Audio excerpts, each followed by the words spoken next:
buatnya bersama-sama, ya. Sebelum dimulai, Ibu punya beberapa kertas ini. Nah, nanti kalian bisa menuliskan hal apa yang menjadi impian kalian, menjadi harapan kalian tentang kelas kita. Kamu pengen kelas kita itu seperti apa sih? Ya, kamu pengen kelas kita seperti apa? Kalian bisa tuliskan di sini. Ya, Ibu bantu. Satu orang boleh tuliskan 2. Pengennya seperti apa?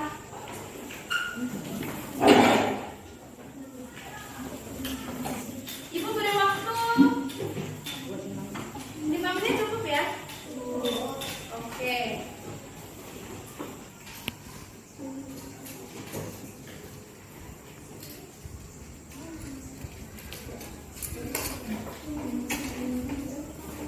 Ya, silakan ditulis. Kepengen kamu kelas kita ini seperti apa?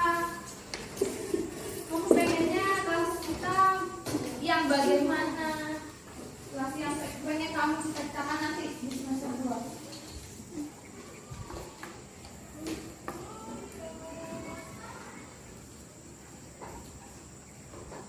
Pengennya bagaimana sikap teman-teman saya juga boleh. Saya kepengen teman-teman saya begini. Saya kepingin kelas saya seperti ini. Saya kepingin suasana kelas saya begini loh. Gitu. Boleh, bebas, silakan.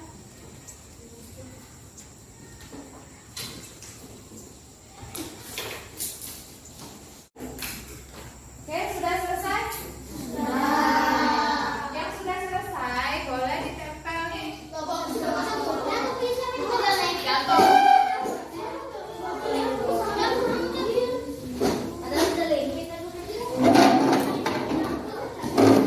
Antri, jangan dulu.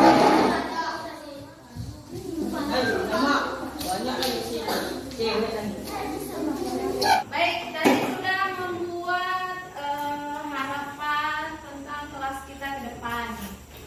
Ya, nanti kita sepakati, kita pilih mana yang akan menjadi keyakinan kelas kita. Karena tadi post-itnya di sana, Ibu minta tolong Sakia ya. Sakia ada juga bisa nyampe di sini. Nanti Sakia menuliskan keyakinan kelas. Di sini Sakia. Kita bahas dulu di sana, Ibu ke sana, kamu di sini nanti dengan abang Ibu kalau Ibu suruh tulis, kamu tulis ya Sakia ya. Ini harapan-harapan kalian sudah kalian tuliskan di sini. Kalau ingin kelas yang bersih dan nyaman, kira-kira kita harus ngapain? Oke. Berarti kalau piket itu kaitannya dengan sikap kita yang harus kita kembangkan apa? Sikap apa? Tanggung jawab, ya bisa ya. Berarti bertanggung jawab. Silakan ditulis Sakia. Bertanggung jawab melaksanakan piketnya. Bertanggung jawab ini juga bisa ke mengerjakan tugas, ya kan?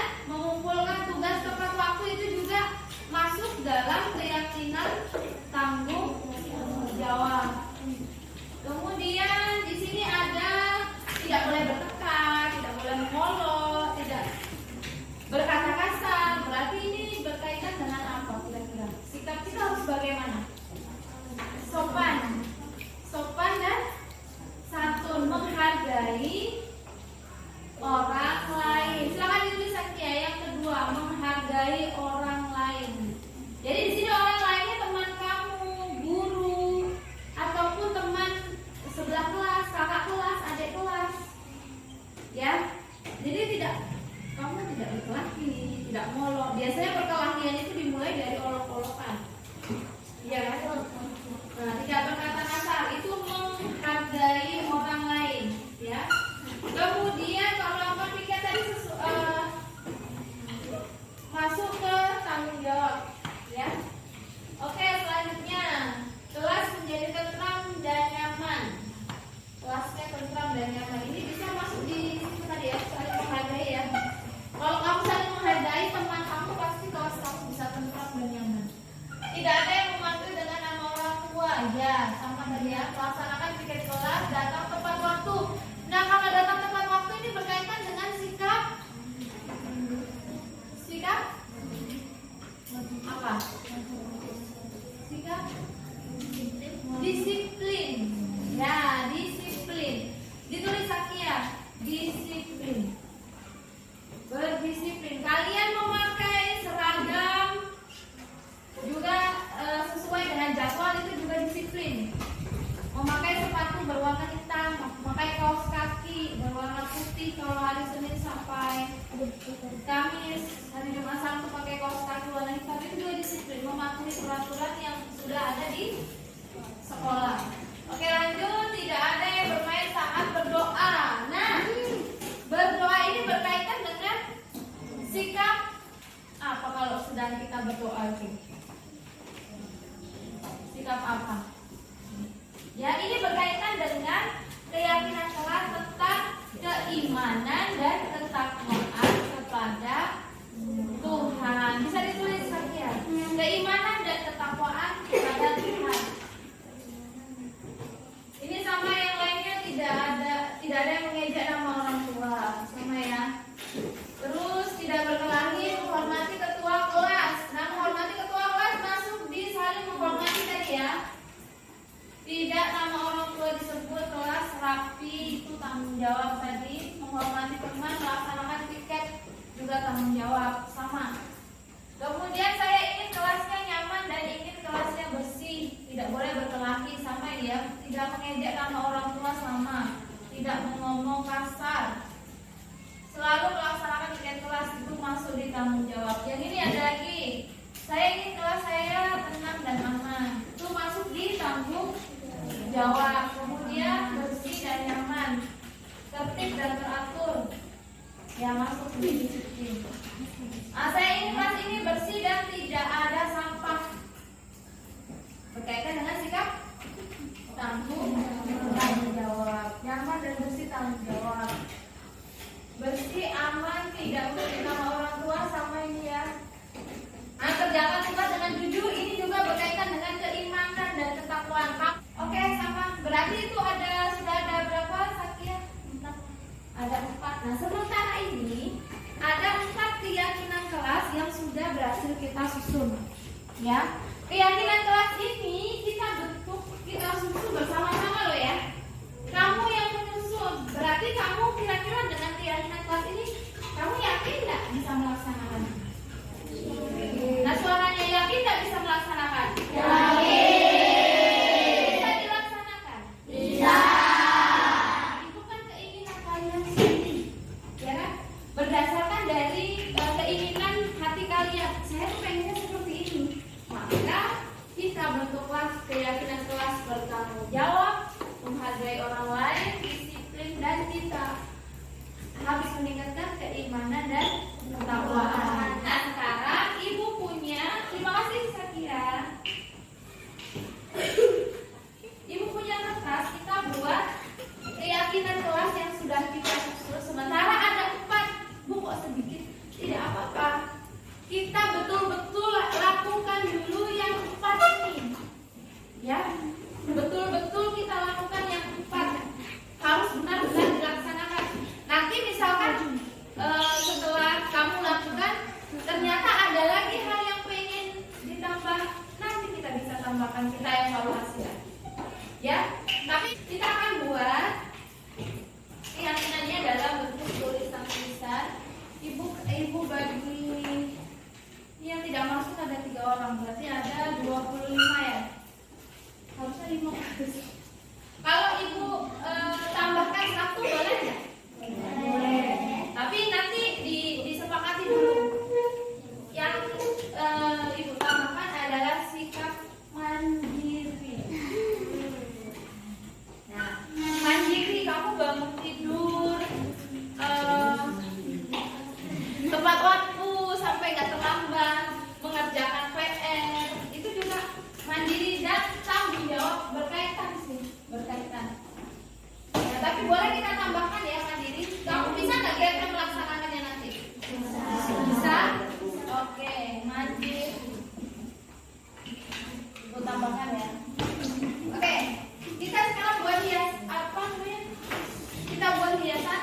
buat Biti, ini loh keyakinan kelas 5C.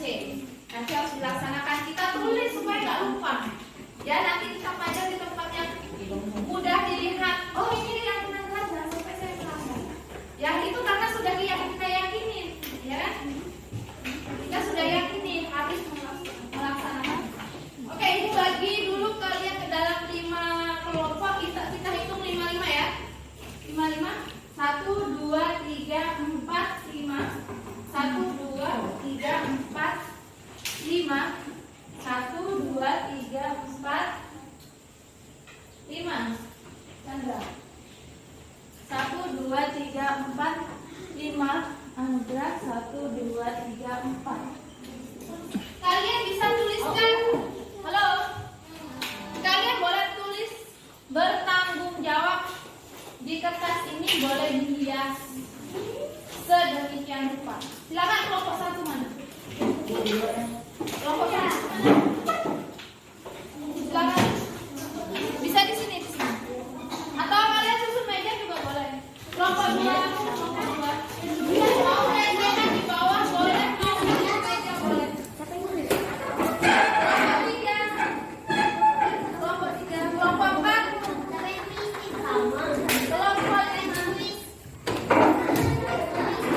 Kamu apa aja?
yang tadi dikirim, ternyata tugasnya sampul yang belum masuk.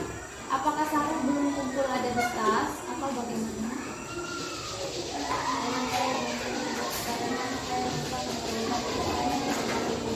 Baik, tidak apa-apa sampul tidak mengerjakan tugas, karena bukan sampul saja yang tidak mengerjakan tugas. Kemarin juga ada teman kamu yang tidak mengerjakan tugas. Sekarang ibu bertanya, sampul tidak mengerjakan tugas pasti ada alasannya kan? Apa kira-kira alasannya? Saya tidak mengerjakan tugas karena ada latihan pramuka. Oh, ada latihan pramuka. Mau ada perkemahan ya? Baik, Sarul sudah melakukan hal baik, mengikuti kegiatan latihan pramuka untuk perkemahan. Tetapi mengerjakan tugas itu juga hal yang baik dan penting, benar? Ya, sekarang ibu tanya, keyakinan kelas mana yang perlu Sarul tingkatkan karena tidak mengerjakan tugasnya? Setuju.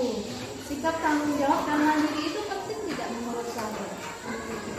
Nah, karena sikap tanggung jawab dan mandiri adalah penting, sekarang ibu mau bertanya, Sarul bagaimana caranya untuk memperbaiki kesalahan Sarul yang tidak mengerjakan tugas hari ini? Saya akan mengerjakan tugas setelah sekolah. Baik, ibu terima tugas Sarul nanti setelah pulangan. Ibu masih terima, ibu masih berikan waktu Sarul untuk mengerjakan tugas. Tapi ibu mau bertanya lagi. Kalau besok ibu beri tugas lagi, terus masih ada latihan pramuka, bagaimana Sarul mengerjakan tugas? Saya akan mengerjakan tugas setelah pulang latihan pramuka.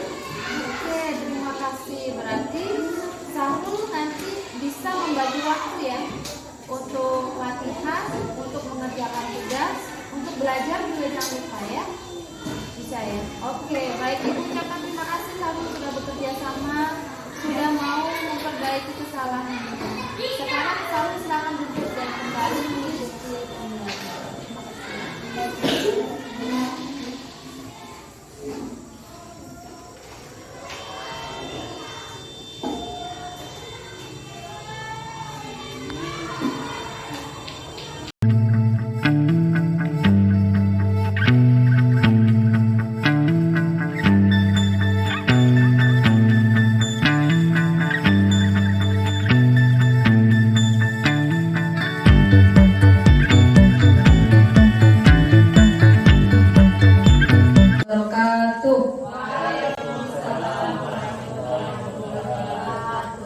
Selamat pagi dan salam sejahtera bagi kita semua. Yang kami hormati Kepala Sekolah SDN 013 Bengalon, yang kami hormati Bapak Ibu Dewan Guru SDN 013 Bengalon.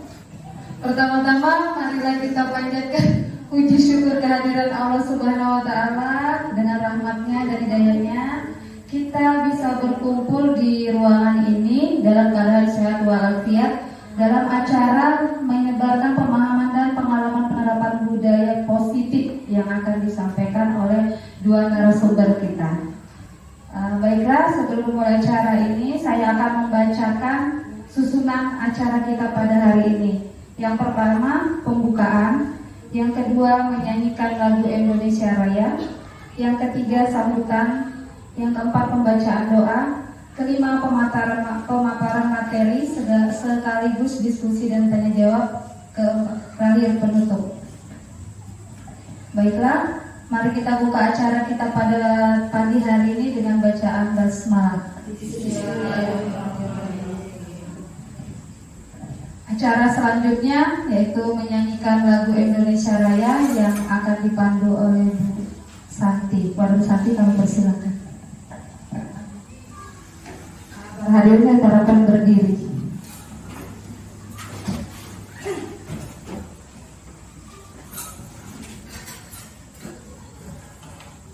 Hiduplah Indonesia Raya, Indonesia tanah airku, tanah tumpah.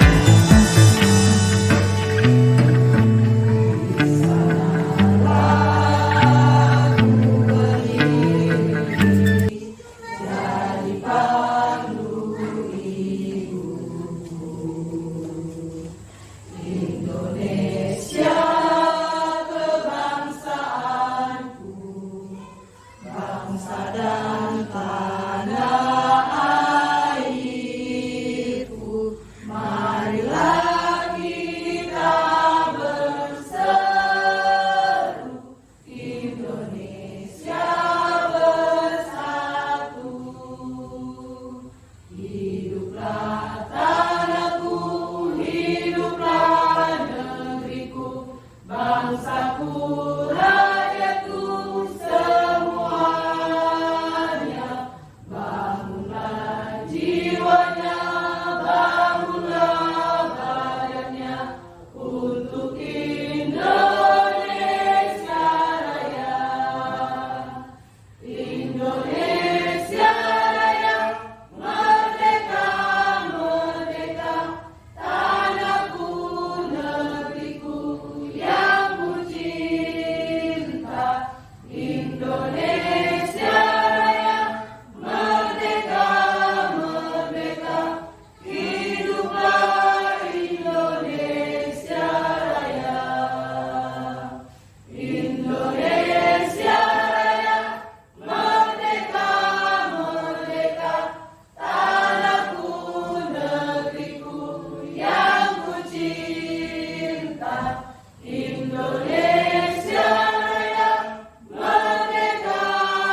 Terima kasih. Para hadirin silakan duduk kembali.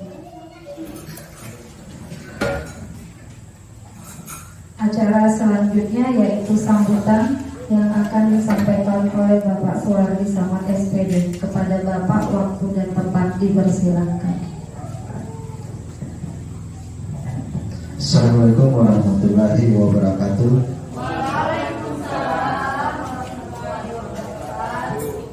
Selamat siang. Salam sejahtera untuk kita semua. Yang terhormat Bapak Ibu Dewan Guru, alhamdulillah kita panjatkan puji syukur kepada Allah Subhanahu wa taala karena kegiatan hari ini yaitu diseminasi pemahaman terkait budaya positif yang nantinya diterapkan di SD 013 Bengalon.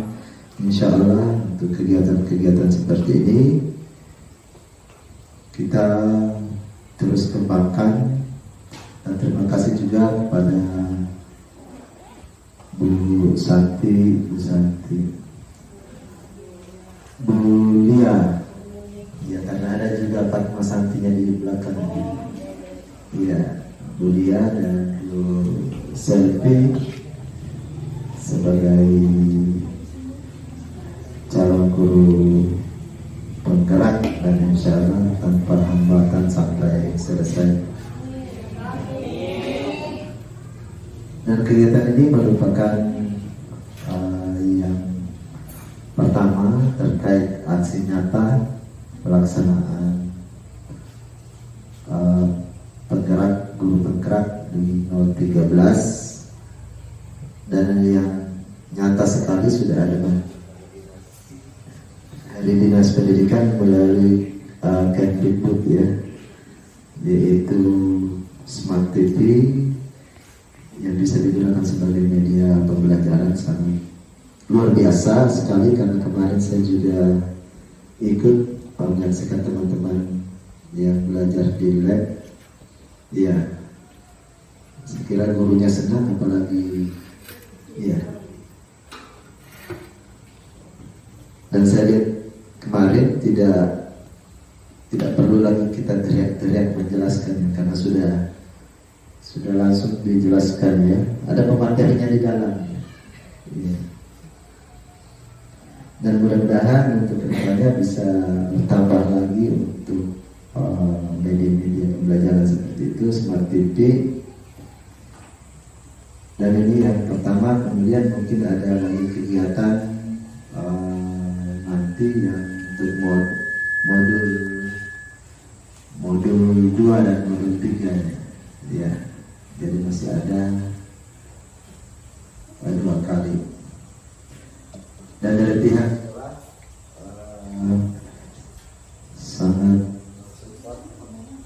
sangat mensupport untuk kegiatan ini, untuk sekolah kita sendiri, dan yang nanti akan disebarkan ide-ide yang baik ke teman-teman guru, saling koordinasi, saling berdiskusi untuk peningkatan dan kualitas anak didik kita nantinya. Kemudian juga saya ucapkan banyak terima kasih kepada teman-teman guru semua, baik itu guru kelas tinggi, kelas rendah, dan guru mapel yang terus mensupport teman-teman apabila ada kegiatan yang dilaksanakan. Jadi kita harus mensupport siapapun itu. Kalau ada kegiatan yang berkaitan pengembangan untuk mutu, kita support bersama-sama, karena kita tidak bisa berdiri sendiri. Kita tidak bisa bekerja tanpa ada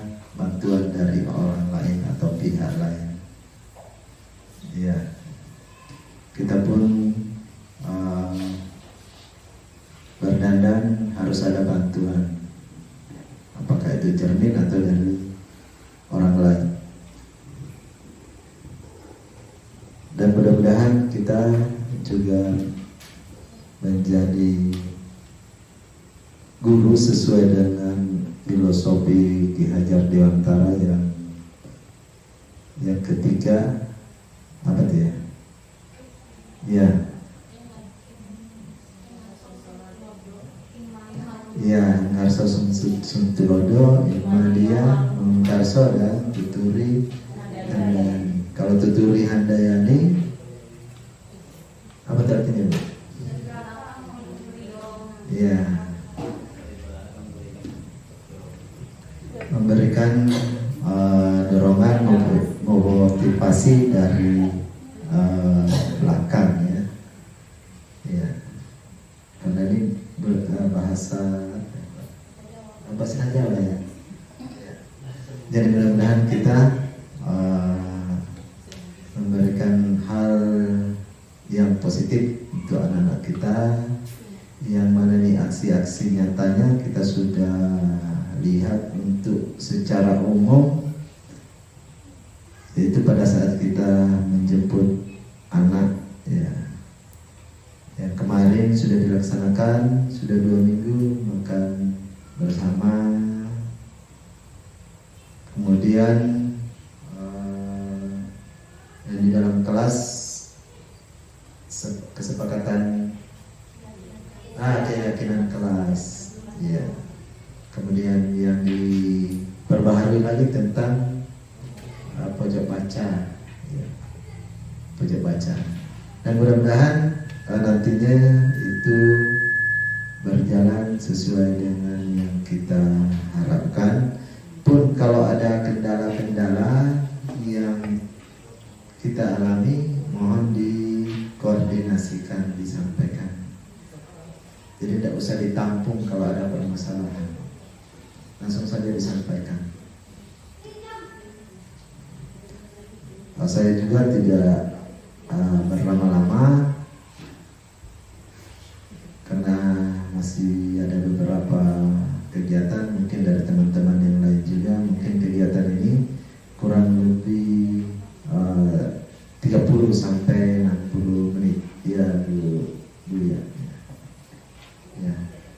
Jadi tadi diminta untuk membuka acara ini, membuka kegiatan ini. Jadi dengan ucapan basmalah, Bismillahirrahmanirrahim, kegiatan diseminasi pemahaman budaya positif resmi saya buka. Terima kasih, mudah-mudahan diikuti dengan seksama dan penuh semangat. Cukup sekian. Saya akhiri, wabillahi taufiq wal hidayah. Wassalamualaikum warahmatullahi wabarakatuh.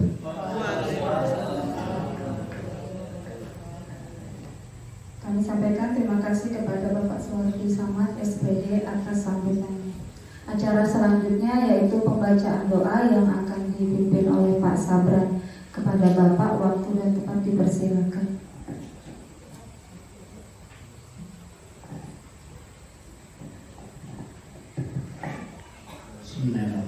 Assalamualaikum warahmatullahi wabarakatuh. Salam sejahtera untuk kita semua.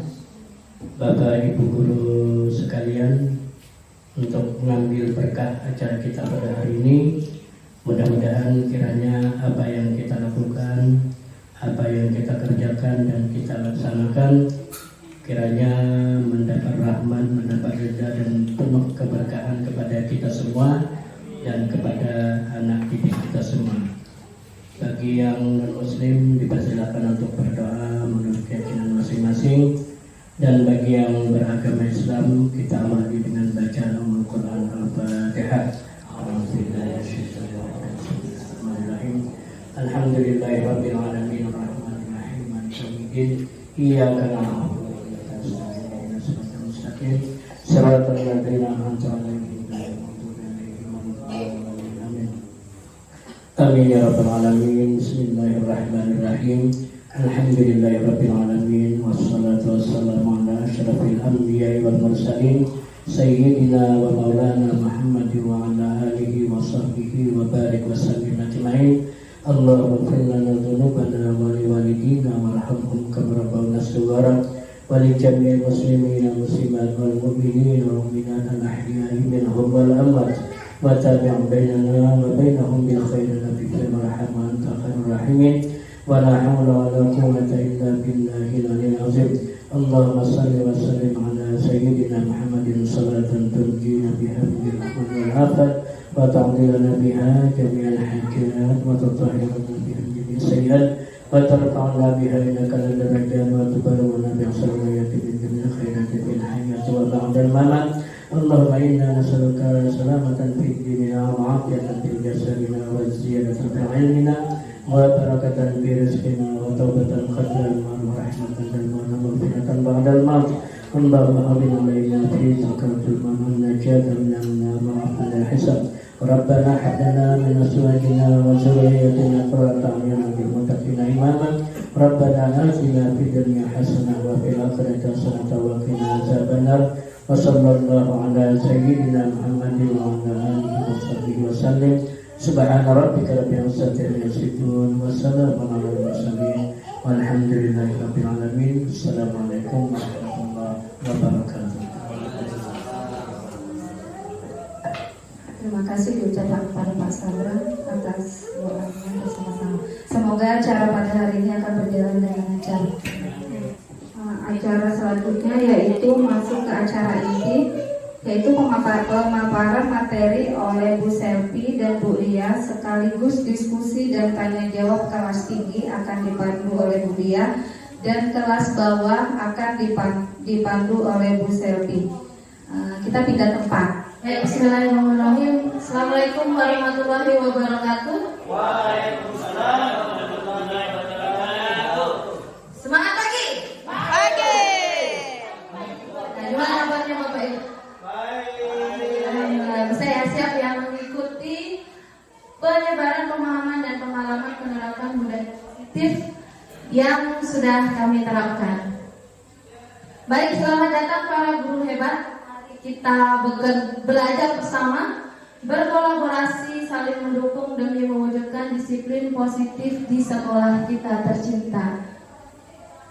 Konsep utama modul budaya positif yang pertama yaitu adanya perubahan paradigma belajar, adanya disiplin positif, ada motivasi perilaku manusia, ada kebutuhan dasar, kemudian ada posisi kontrol restitusi, ada keyakinan kelas, dan ada segitiga restitusi. Yang pertama, pembelajaran dengan paradigma baru. Maksudnya di sini adalah pembelajaran yang kita buat harusnya hendaknya dirancang berdasarkan prinsip pembelajaran yang berdiferensiasi sehingga setiap siswa belajar sesuai dengan kebutuhan dari tahap perkembangannya untuk mewujudkan profil pelajar Pancasila. Tahu ya Bapak Ibu ya profil pelajar Pancasila? Ya, kan kita sudah menggunakan kurikulum Merdeka. Yang pertama, apa Bapak Ibu profil pelajar Pancasila? Beriman dan bertakwa pada Tuhan Esa. Yang kedua, berkebinekaan global. Yang ketiga, gotong royong. Yang keempat, Daud apa? Malum. Kreatif. Kreatif apa inovatif Bapak Ibu? Kreatif. Berarti fokus. Lanjut. Mandiri. Satu lagi. Bernalar kritis. Terima kasih Bu Ona. Tepuk tangan dong buat Bu Ona ya. Setiap hari kayaknya Bu Ona sudah menyanyikan lagunya profil Pancasila kalau saya lewat di depan kelas Bu Ona. Lanjut. Disiplin positif maknanya sesuatu yang dilakukan seseorang pada orang lain untuk mendapatkan kepatuhan. Benar ya Bapak Ibu ya? Kita cenderung menghubungkan kata disiplin dengan ketidaknyamanan, bukan dengan apa yang kita hargai atau pencapaian tujuan mulia. Benar nggak? Kira-kira praktek kita selama ini kita mendisiplinkan anak-anak, apakah sudah tujuannya untuk menghargai apa yang kita miliki, apa yang kita tujuan apa yang kita capai, apakah sudah merangkah ke sana atau cenderung menghubungkan dengan ketidaknyamanan.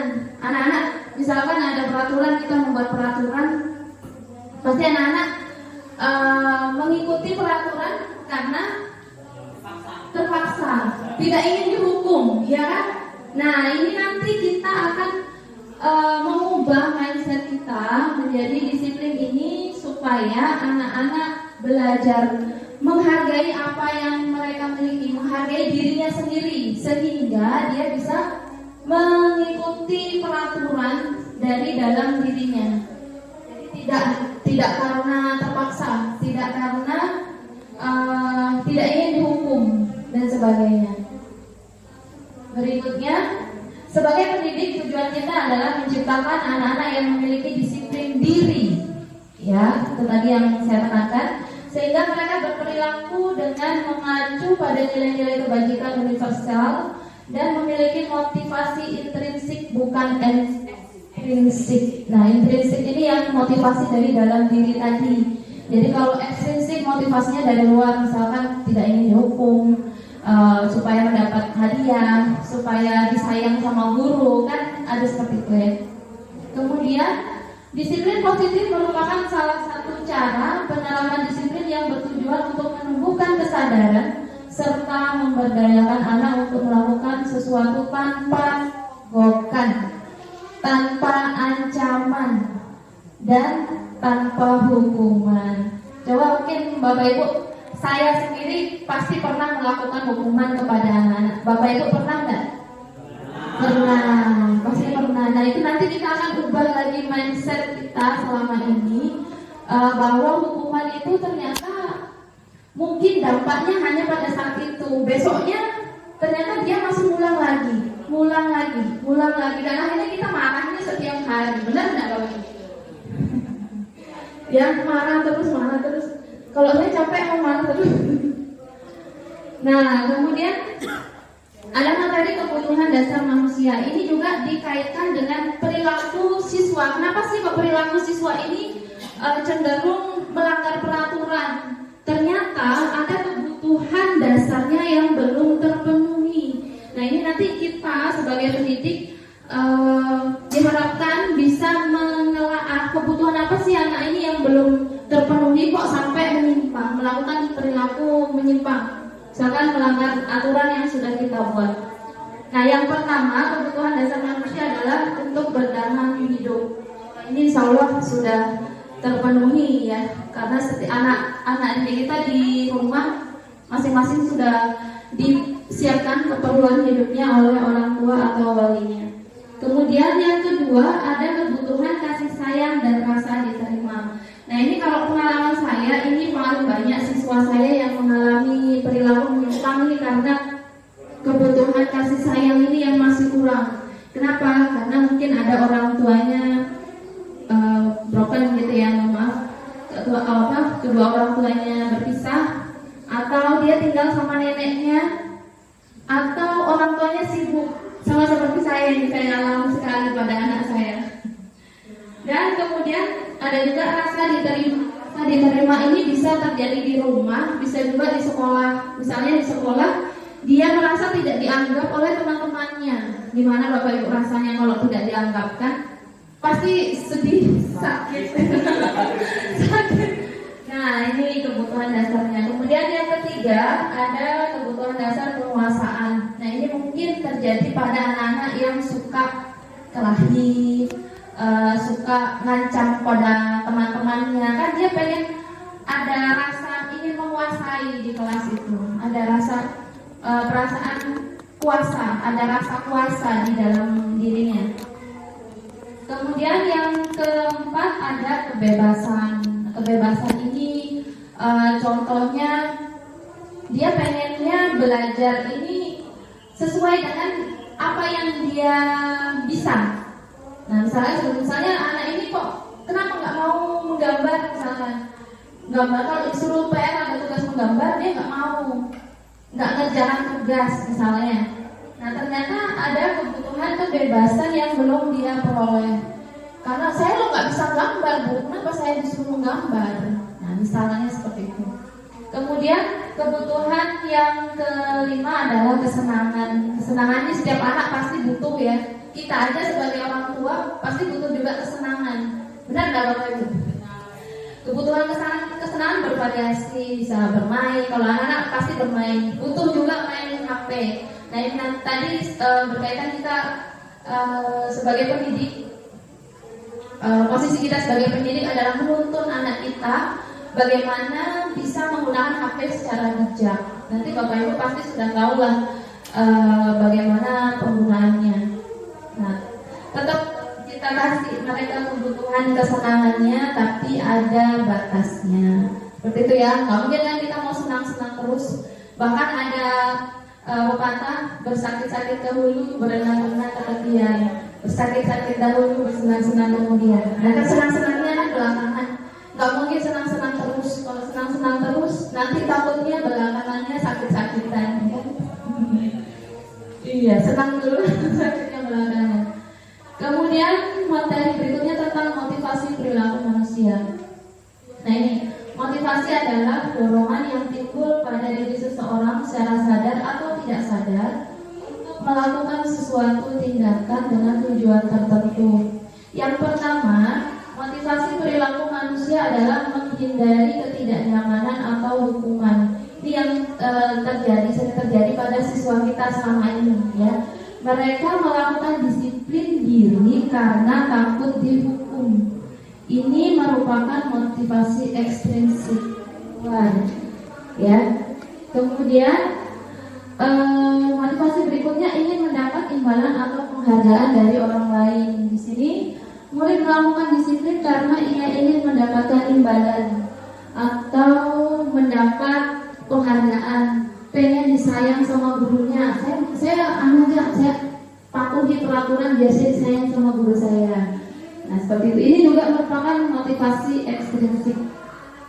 Kemudian yang ketiga itu adalah menghargai nilai kebajikan diri, nilai-nilai dirinya. Jadi di sini murid melakukan disiplin diri karena dia sadar. Nah ini yang memang agak berat ya Bapak Ibu ya, menumbuhkan motivasi intrinsik dari dalam diri siswa. Kadang saya pun tidak bahasanya mungkin munafik tidak menyangka bahwa saya pun menumbuhkan motivasi dalam diri saya. Kadang juga masih menemui kesulitan, apalagi kita mau memotivasi anak didik kita. Tapi itulah tugas kita sebagai pendidik. Nah, kita berupaya untuk menumbuhkan motivasi intrinsik. Ini tidak harus langsung jadi, nggak mungkin. Pasti ada proses yang kita harus lakukan. Jadi pelan-pelan, butuh waktu gitu ya Bapak. Nah, itu butuh waktu dan kesabaran juga kita sebagai pendidik menumbuhkan motivasi intrinsik ini.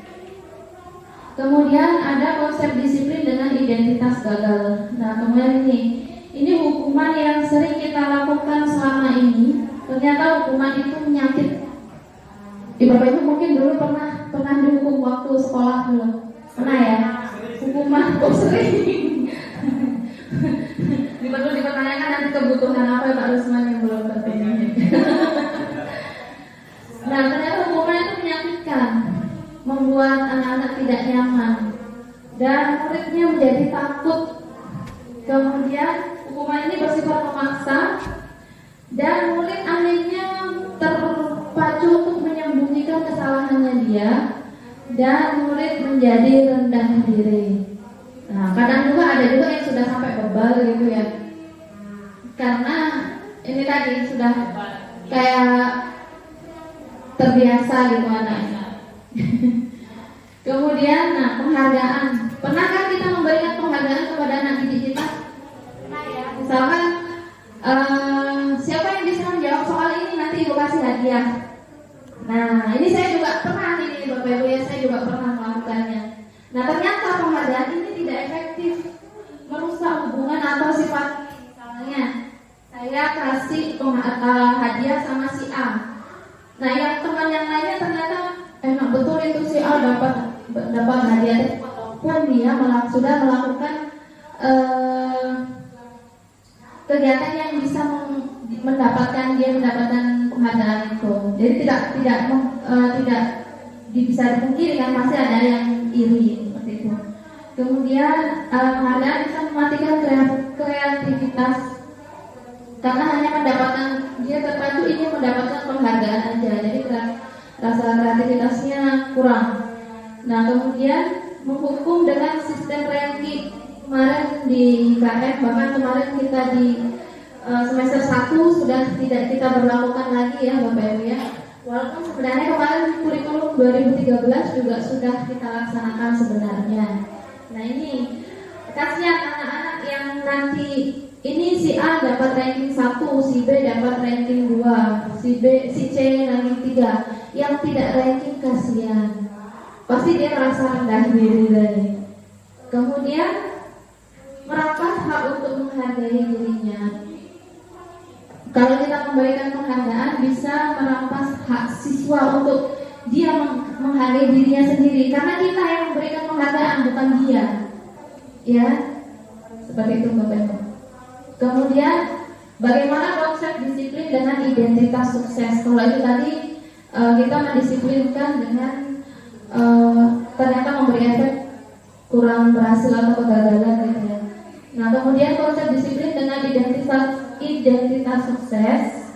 Yang pertama dengan adanya konsekuensi. Nah, ini kita sudah memang kita laksanakan ya Bapak Ibu ya. Di kelas kita ada kan kesepakatan kelas dan konsekuensinya, sudah ada ya. Nah, ini juga sudah mengarah ke identitas sukses.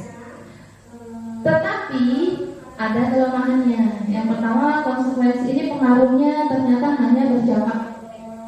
Tidak memungkinkan besoknya ternyata dia masih ulang lagi, walaupun sudah ada konsekuensi. Saya pun pernah mengalami hari ini si A tidak mengerjakan PR, konsekuensinya mengerjakan PR 2 kali. Ternyata besoknya masih tidak mengerjakan lagi, sampai berkali-kali lipat menulis PR-nya. Ternyata kurang efektif gitu ya. Kemudian yang kedua, konsekuensi ini perlu memonitoring berkelanjutan. Ini kita sebagai pendidik, sebagai gurunya di dalam kelas harus senantiasa memonitoring anak itu tadi yang sudah melakukan pelanggaran. Kemudian konsekuensi ini masih berupa stimulus respon. Nah, ini nanti yang kita ubah mindset kita dari stimulus respon ini ke keyakinan kelas. Nah, kemudian murid menghormati peraturan, ya kan? Walaupun ada beberapa kegagalan, tapi ada juga berhasilnya. Anak-anak ternyata menghormati sekali peraturan yang sudah dibuat beberapa siswa. Kemudian yang kelima, kehilangan waktu untuk mengurangi kesalahan. Ini efek-efek dari konsekuensi yang sudah kita buat. Berikutnya, nah ini ada namanya restitusi. Nah, ini yang kita diharapkan bisa untuk melaksanakan restitusinya. Dampaknya apa? Yang pertama, murid bertanggung jawab untuk perilakunya. Nanti ada contohnya Bapak Ibu ya. Kemudian restitusi ini fokus pada pemecahan masalah jangka panjang. Kalau konsekuensi tadi masih berjangka pendek, kalau restitusi berjangka panjang. Kemudian yang ketiga, murid menghormati dirinya dan orang lain. Jadi dia bisa menghargai dirinya sendiri dengan tidak melakukan pelanggaran, kan secara tidak langsung itu sudah menghargai dirinya. Kemudian teori kontrol dirinya memegang kontrol. Kontrol ini sebenarnya ada materi di awal sekali bahwa tidak ada yang bisa mengontrol diri kita selain diri kita sendiri. Benar Bapak Ibu? Benar. Kemarin kami itu sampai disuruh praktek benda yang berharga kita pegang di dalam genggaman ini. Nanti kalau orang lain minta benda berharga yang kita pegang ini, apa yang kita lakukan? Kalau kira-kira Bapak Ibu saya kasih benda berharga suruh pegang dalam genggaman, kemudian ada orang lain meminta, bagaimana tindakan Bapak Ibu? Pertahankan. Ada yang lain Bapak Ibu?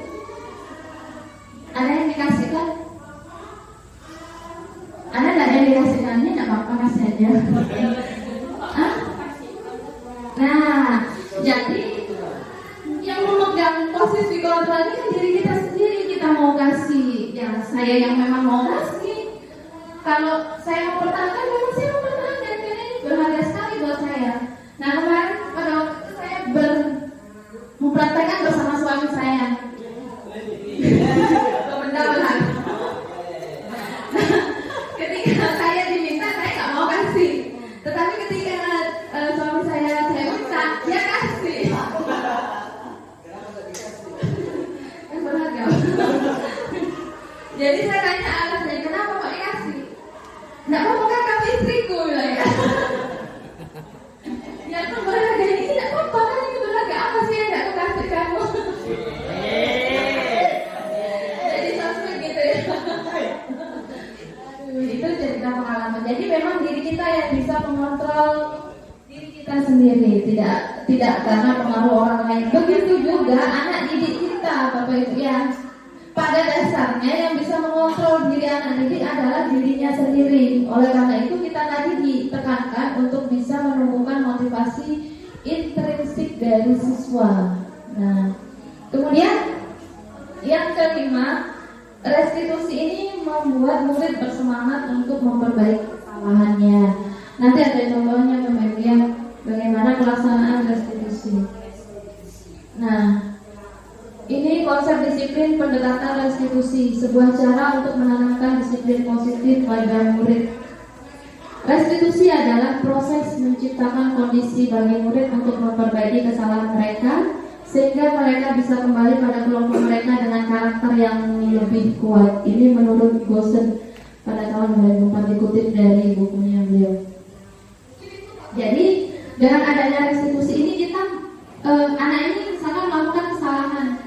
Nah kita perbaiki kesalahannya sehingga dia kembali kepada kelompok mereka, kembali ke teman-teman dalam kondisi yang lebih kuat, dalam kondisi karakternya yang lebih kuat. Kalau kita hukum, misalkan kalau siswa ini kita hukum, pasti dia malu kan?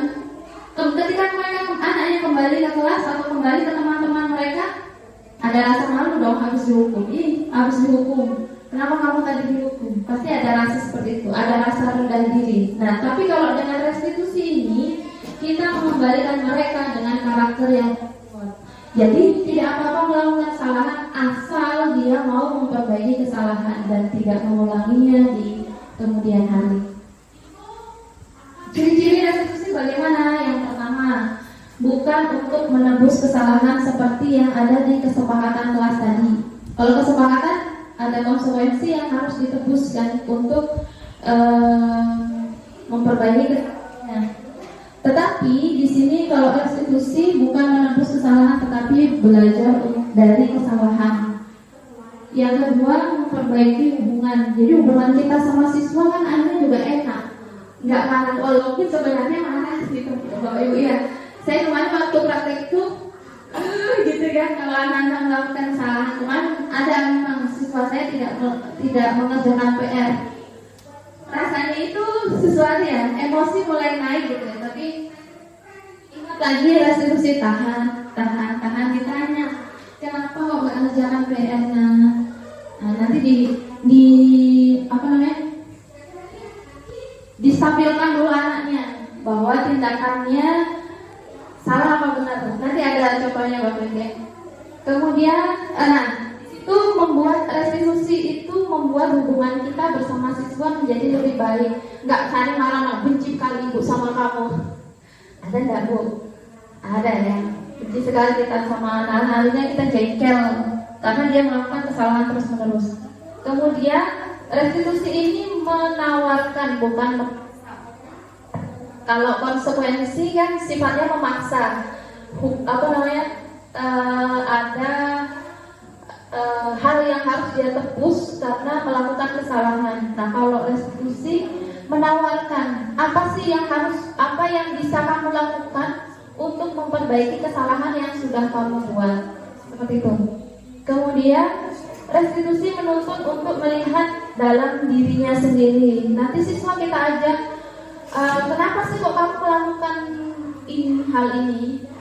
Nanti dia akan merefleksi dirinya sendiri. Kemudian mencari kebutuhan dasar yang mendasari tindakan yang tadi ya. pasti setiap perilaku kita ada kebutuhan yang ingin kita penuhi. Nah, kebutuhan dasar apa tadi ada 5 ya.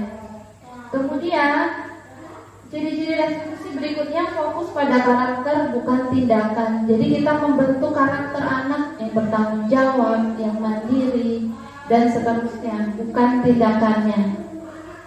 Nah, yang terakhir, menguatkan dan fokus pada solusi. Menguatkan diri anak dan fokus pada masalah. Masalahnya ini apa, solusinya apa, bukan mencari yang salah siapa. Seperti itu. Kemudian perbedaan contoh kasus siswa tidak mengerjakan PR. Kalau selama ini mungkin ada kita hukum dengan hormat di tiang bendera, ada Bu? Pernah? Saya juga pernah ini, saya pernah. Kemudian guru marah dan siswa menjadi takut. Ini kalau kita melakukan hukuman. Kemudian kalau konsekuensi, kita pakai kesepakatan kelas. Guru memberikan konsekuensi untuk mengerjakan PR-nya saat istirahat atau dikerjakan 3 kali. Ya, yang kita kemarin dapat dari PSF kan seperti ini ya. Kemudian guru tegas dan siswa menghormati peraturan. Ini sebenarnya sudah bagus, tetapi tadi ada efeknya ternyata masih dalam jangka pendek. Kemudian bagaimana kalau kita lakukan restitusi? Nah, di sini nanti kalau anak tidak mengerjakan PR, kita tanyakan. Sebelumnya ini kita harus membuat keyakinan kelas dulu. Nanti kita tanyakan keyakinan kelas apa yang sudah dia langgar dan membantu siswa menyelesaikan masalahnya. Yang kedua, guru terbuka dan siswa menghormati dirinya dan orang lain. Guru terbuka, jadi nggak apa-apa melakukan kesalahan, menyadari gitu loh, kesalahan itu kan kita manusia kan pasti melakukan kesalahan gitu ya. Nah, ini perbedaannya antara hukuman, ketika kita memberikan hukuman, memberikan konsekuensi dan melakukan restitusi. Nah, kemudian di sini ada 5 posisi kontrol. Posisi kontrol yang pertama adalah sebagai penghukum jika kita hukuman kepada anak-anak. Yang kedua, pembuat orang merasa bersalah. Kamu ini gimana sih? Terus ada juga kita memposisikan sebagai teman. Ayolah bantu ibu, jangan melanggar terus, seperti itu. Kemudian pemantau, ini jika kita memposisikan diri sebagai pemantau, di sini kita melakukan kesepakatan kelas tadi, kesepakatan kelas dan konsekuensinya. Di mana kita melakukan menempatkan diri pada posisi manajer, disinilah ketika kita melakukan restitusi tadi. Jadi kita memposisikan sebagai manajer dan harapannya nanti ke depan mulai dari sekarang kita harus bisa memposisikan sebagai manajer ini. Jangan ke penghukum lagi, ya Bapak Ibu ya. Kalaupun tidak bisa nanti bisa turun ke pemantau. Kemarin harapannya sampai pemantau aja, mudah-mudahan selesai nanti balik lagi ke contoh penerapannya. Di sini ada siswa yang tidak memakai sepatu ke sekolah atau pakai sendal. Pernah ya Bapak Ibu? Sering di sini pakai sendal. Nah, ketika kita memposisikan sebagai penghukum, kita pasti memberikan hukuman kepada anak-anak. Kamu melanggar peraturan, berdiri di lapangan, atau tidak usah pakai sepatu, sendalmu dilepas aja selama di sekolah nanti sampai pulangan. Seperti itu. Ketika kita memposisikan sebagai penghukum. Kemudian ketika kita memposisikan sebagai pembuat rasa bersalah, misalnya seperti ini. Berapa kali Bu Guru harus memberitahu kamu? Bu Guru kecewa sekali sama kamu. Nah, seperti itu, ini membuat anak didik kita merasa bersalah. Kemudian ketika kita memposisikan sebagai teman, ayolah tertib, buat ibu guru bangga. Kali ini tidak apa-apalah kamu salah, besok jangan lagi ya. Kayak kita teman gitu sama anak siswa kita. Nah, ketika kita memposisikan sebagai pemantau, kamu sudah melanggar kesepakatan kelas kita. Apa konsekuensi yang harus dilakukan?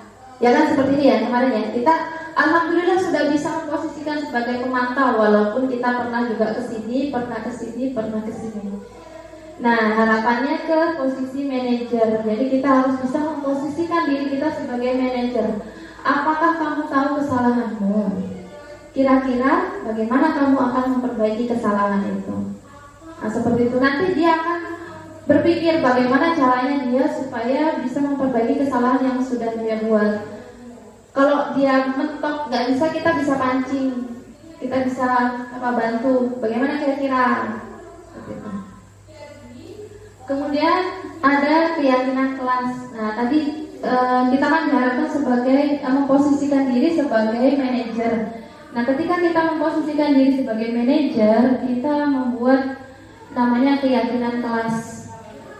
Mengapa keyakinan kelas, tidak peraturan kelas saja? Nah, ini contohnya. Ada pertanyaan seperti ini. Mengapa kita memiliki peraturan harus menggunakan helm bila mengendarai kendaraan roda 2? Kenapa kira-kira Bapak Ibu? Kenapa kok pakai helm? Keselamatan diri sendiri. Untuk keselamatan diri sendiri. Itu kira-kira motivasi ekstrinsik atau intrinsik? Kan untuk keselamatan. Ekstrinsik itu Pak, masa ekstrinsik itu. Ya. Seperti ini juga, mengapa kita memiliki peraturan 3M, menggunakan masker, mencuci tangan, dan menjaga jarak? Kan supaya tidak kena virus gitu ya. Nah, itu motivasinya masih ekstrinsik. Makanya kita buat namanya keyakinan untuk menumbuhkan motivasi intrinsiknya. Nah, ini yang kegiatan membuat keyakinan kelas yang sudah saya lakukan di kelas. Yang pertama, berdiskusi dengan siswa, membuat peraturan kelas, membuat keyakinan, membuat keyakinan.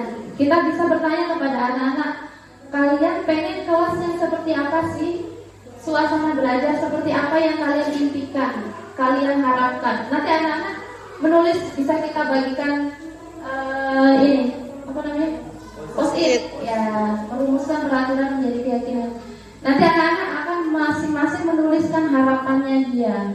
Kemudian post-itnya bisa ditempel di papan tulis. Nanti kita bisa baca. Gak usah kasih nama, gak apa-apa ini. Nanti ketahuan. Ya ini biar itu malu nanti. Nah, kemudian menuliskan keyakinan kelasnya. Nanti dari sini sebenarnya ada slide yang ada foto yang kurang tadi ya, karena ini kemarin saya ambil dokumentasi video. Jadi ini tadi saya screenshot aja. Nanti setelah di sini tempelkan, kemarin saya tempel di sini, kita satukan. Dia pengennya misalnya tidak, yang paling banyak itu kemarin di kelas saya tidak mengolok nama orang tua.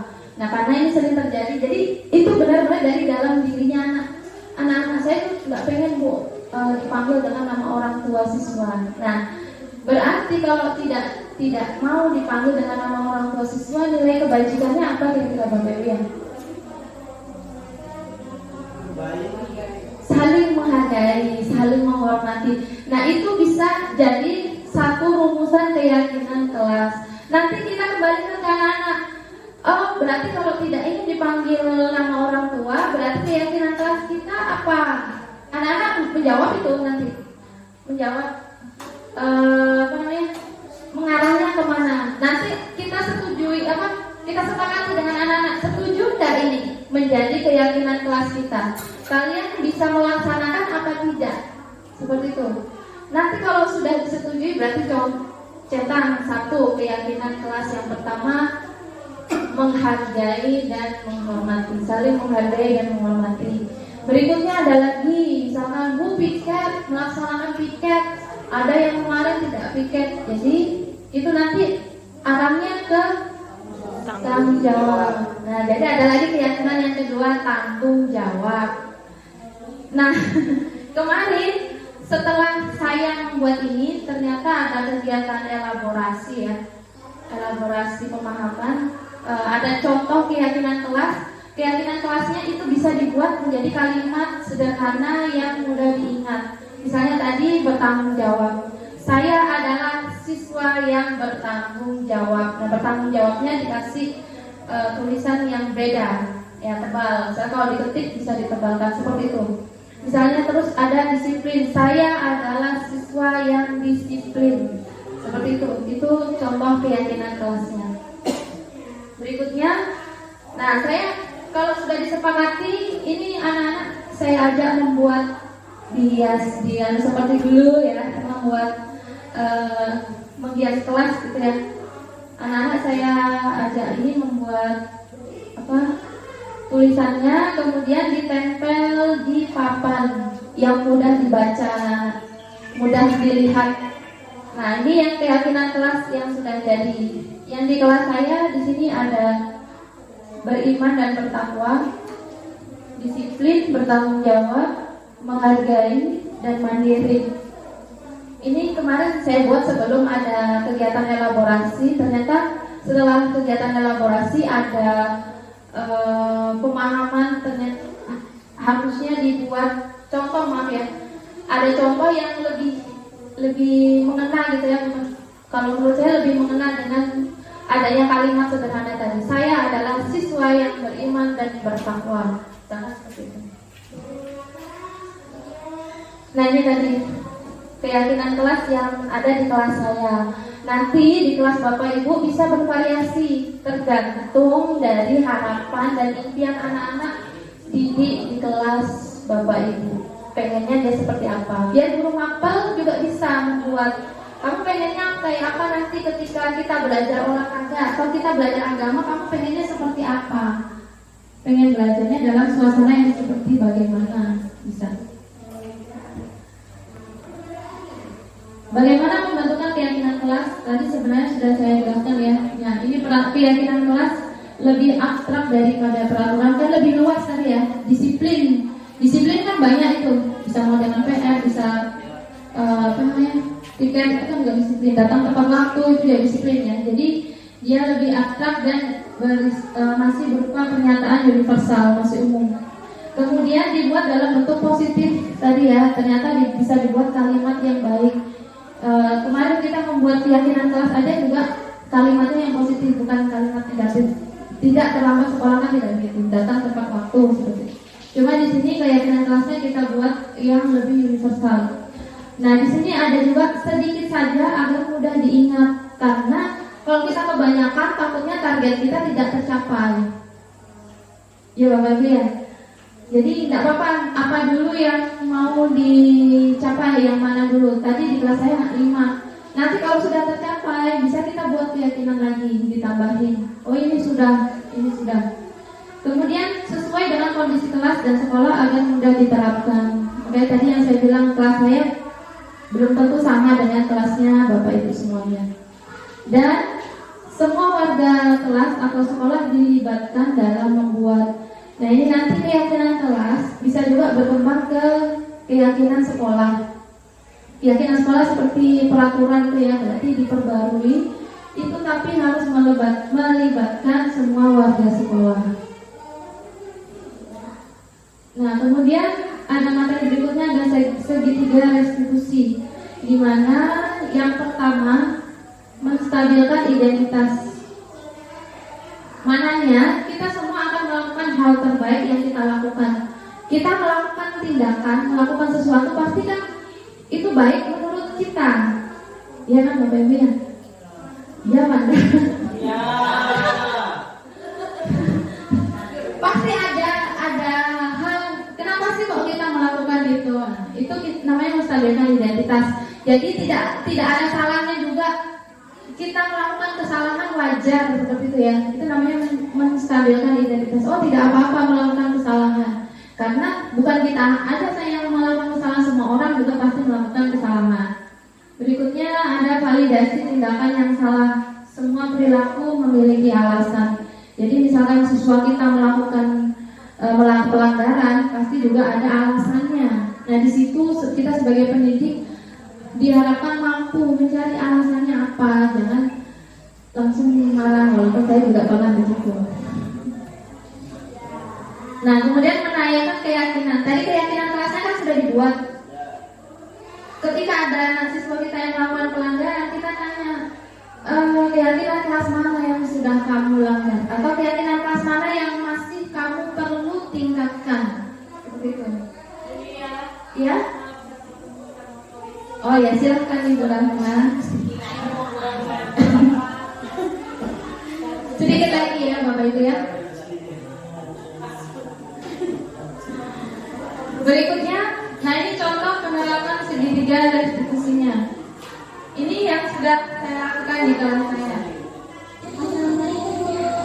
Bisa teman-teman simak dulu. Iya, kenapa kok bisa terlambat baru nantinya?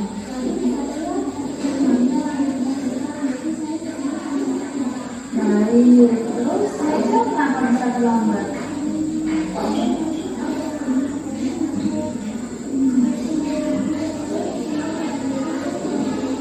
Iya, terlambat kenapa?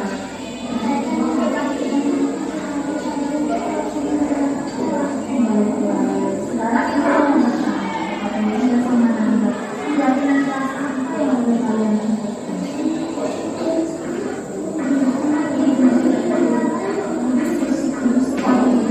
Sekarang apakah Nesya dan Nanda yang untuk disiplin dan saling mengenal? Kalau begitu, apakah Nesya sama Nanda mau memperbaiki keterlambatan itu? Sekarang bagaimana caranya kira-kira Nesya sama Nanda bisa memperbaiki keterlambatan?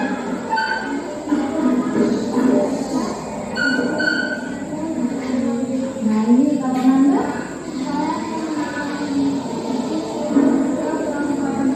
dari sekarang itu Nanda dulu Nesya, apa kira-kira yang mempersiapkan perlengkapan sekolah supaya Nesya tidak terburu-buru pada malam hari? Baik, kalau Nanda Ibu juga bertanya, Nanda yang pasti kalau pulang sekolah jadi Nanda kapan lagi belajar?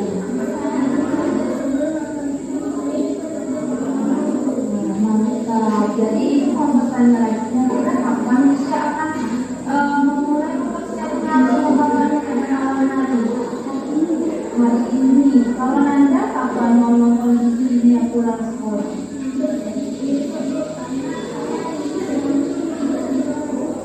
Ya tadi sudah nonton TV ya, jadi mulainya besok. Jadi Nesya mulai hari ini mandi mempersiapkan pengembangan sekolahnya untuk besok. Nah ya, maka nonton TV setelah pulang sekolah dan melupakan waktu belajar Nanda ya.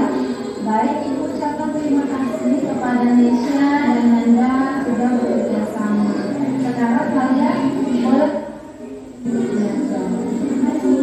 Ya,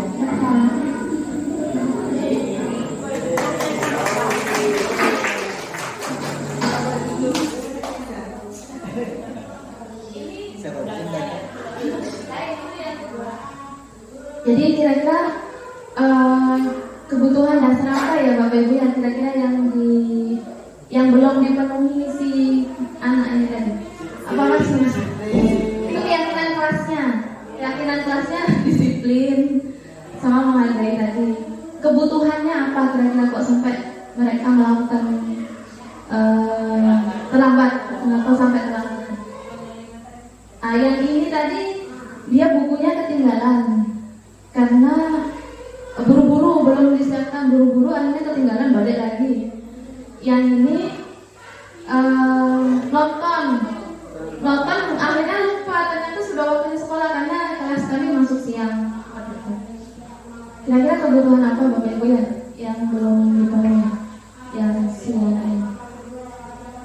Tadi terima kasih. Ya, kebebasan. Yang ini kebebasan kelas. Kalau yang ini kesenangan nonton TV ya. Nah, ini tadi saya berusaha juga tidak marah dan tidak memberikan hukuman gitu ya. Karena setiap anak pasti dia melakukan tindakan itu ada alasannya. Ternyata dia loh sebenarnya sudah datang tadi si anak ini, si Nesya tadi sudah datang, tapi dia harus balik lagi karena bukunya tertinggal. Itu kan alasan juga yang bisa kita maklumi gitu kan. Dan anaknya mau juga untuk memperbaiki kesalahannya. Oh ya Bu, nanti saya mempersiapkan buku pada malam hari biar tidak ada yang ketinggalan. Yang ini nanti saya nontonnya nanti pulang ke sekolah aja Bu. Hanya seperti itu solusi tindakan kesalahan mereka. Dan nanti Bapak Ibu bisa variasikan bagaimana di kelas Bapak Ibu. Kemudian yang kedua, ada yang tidak mengerjakan tugas. Bisa simak dulu. Mohon maaf, suaranya kurang jelas.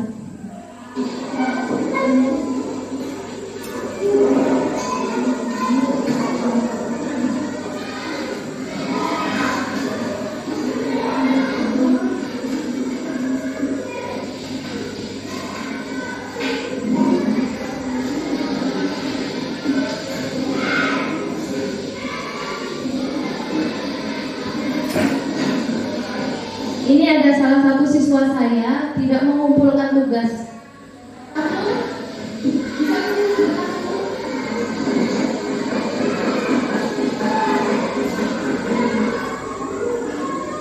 Setelah ibu periksa tugas yang tadi ini, ternyata tugasnya sama. Apakah saya belum kumpul ada di kelas atau bagaimana?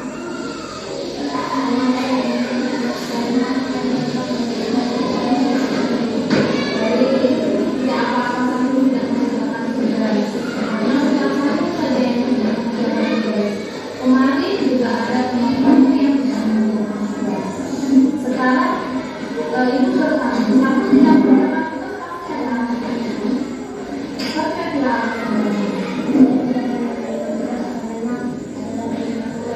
ada lagi yang bisa mau ada pertanyaan ya? Baik, saya sudah melakukan berbagai mengikuti kegiatan kampus tahun bagaimana. Tetapi mengerjakan tugas itu juga hal yang baik dan penting, benar? Ya, sekarang bertanya, kira-kira kelas mana yang berusaha meningkatkan kelas dan menjalani setuju. Jika tanggung jawab anak itu penting tidak menurut saya. Nah, karena sih kali jawabannya adalah ini, sekarang ibu mau bertanya, kamu bagaimana caranya untuk memperbaiki kesalahan apa yang tidak mengerjakan tugas lainnya? Baik, ibu terima tugas kamu nanti setelah pulang. Ibu masih terima, ibu masih berikan waktu kamu untuk mengerjakan tugas. Tapi ibu mau bertanya lagi. Kalau besok ibu beri tugas lagi, terus pasti akan latihan denganku bagaimana selalu mengerjakan tugas.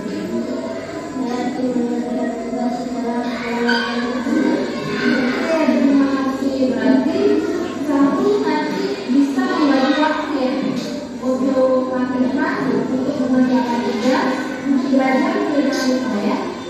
Bisa ya? Oke, baik. Terima kasih satu sudah bekerja sama, sudah mau memperbaiki kesalahan. Kalau kesalahan juga saya kembali untuk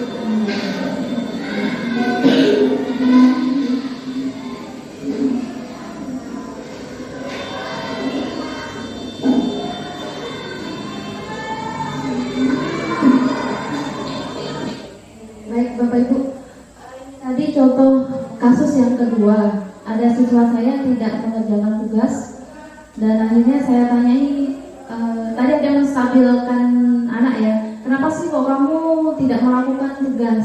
Ternyata dia ada kegiatan pramuka. Nah ternyata kegiatan pramuka juga penting, benar kan dia melakukan kegiatan pramuka. Nah itu ada tahap menstabilkan anak, menstabilkan dia nggak apa melakukan kesalahan ini benar alasannya, walaupun sebenarnya nanti kita tanya lagi kan melakukan tindakan pramuka dengan mengerjakan tugas kan sama-sama penting. Jadi kita tekankan ke anak untuk bisa membagi waktu bagaimana dia tetap bisa mengikuti kegiatan dan bisa menyelesaikan tugasnya. Seperti itu Bapak Ibu ya. Nanti tanya lagi keyakinan kelas mana yang dia langgar dan ditanyai apa yang harus dia lakukan untuk menyelesaikan masalahnya. Seperti itu Bapak Ibu ya. Ini contoh yang sudah saya lakukan. Nah, dalam penerapan program disiplin positif, hendaknya guru memiliki standar kepribadian, profesional, dan sosial yang baik, di mana guru mampu merefleksi posisi kontrolnya saat ini. Bagaimana perjalanan dirinya sebagai seorang among ketika bisa memposisikan sebagai manajer untuk menuntun murid-muridnya menjadi insan yang mandiri, merdeka, dan bertanggung jawab. Semoga sesi belajar kita ini membawa manfaat sehingga dapat mewujudkan pelajaran profil Pancasila. Salam merdeka belajar.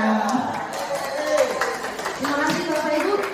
Sampai di sini ada yang mau ditanyakan atau didiskusikan? Silakan.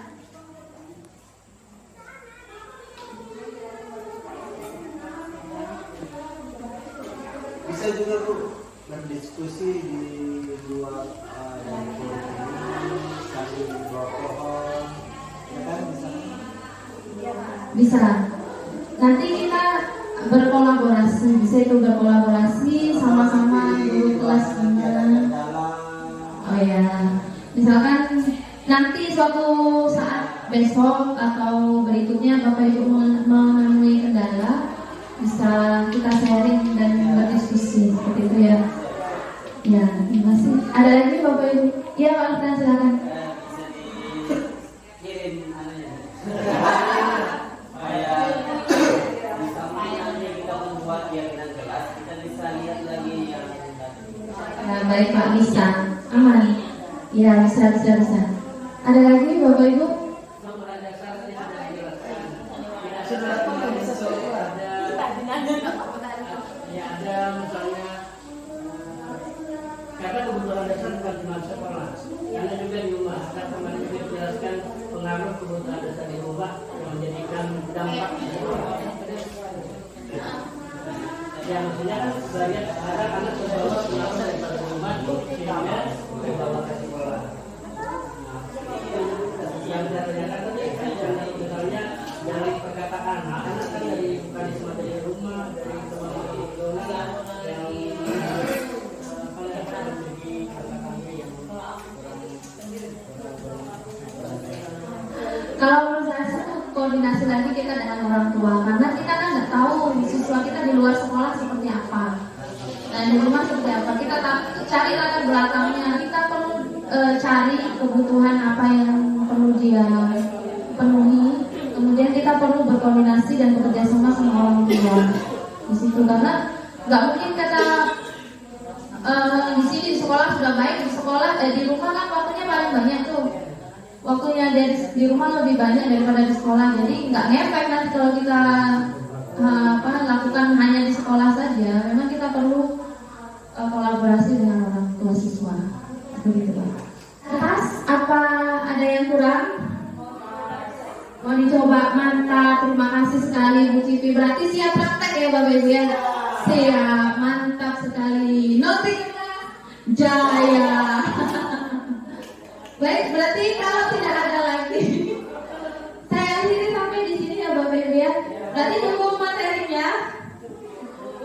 Mudah-mudahan kita bisa menerapkan disiplin positif di sekolah dan di kelas kita sehingga membawa dampak yang baik buat anak didik kita semua. Amin. Ya, mudah-mudahan juga dilancarkan dalam proses mewujudkan disiplin positif di SD Negeri 013 tercinta. Terima kasih Bapak Ibu. Saya akhiri sampai di sini. Wassalamualaikum warahmatullahi wabarakatuh. Selamat siang. Semangat pagi.